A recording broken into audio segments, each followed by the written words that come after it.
Pablo Picasso has been placed in the Constellations exhibition as one of the influential trigger artists. Was the exhibit successful in showing coherent connections between the vast variety of artists?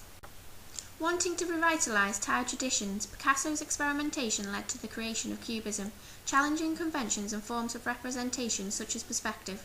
This had a significant impact on the art world. Fragmented objects are portrayed through areas of colour which resemble cut-out pieces of paper, while pigments of sand in the paint add a heightened reality. Although objects were arranged on a table, a bowl of fruit, violin and bottle, they are painted in a way which leaves the viewer unsure of how they are positioned in relation to each other.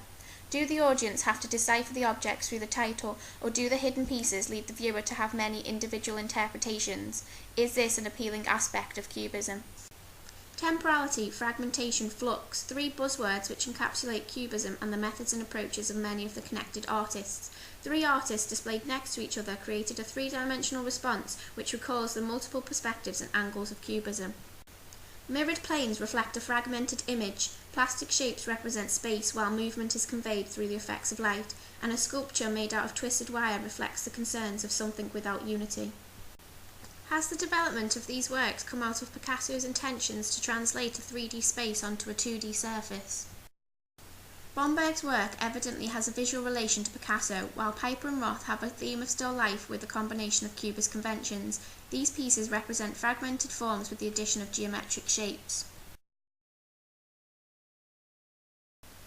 A film diary capturing the here and now and a fractured screen print both reflect the passing of time. Although a theme related with Cubism, the relation to which was not instantly obvious. Despite the varying media used, are these pieces really necessary? Tillmans and Yamawaki document mundane, everyday objects, desiring to put a contemporary spin on traditional still life. However, compared to Picasso, these prints seemed almost less developed, as the images initially appeared to have no manipulation, for example, fragmentation.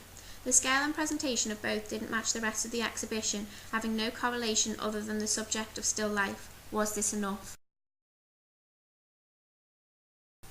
With Picasso being an inspiration for David Hockney, would his paintings or photo collages created with a Cubist manner fit better in with this exhibition?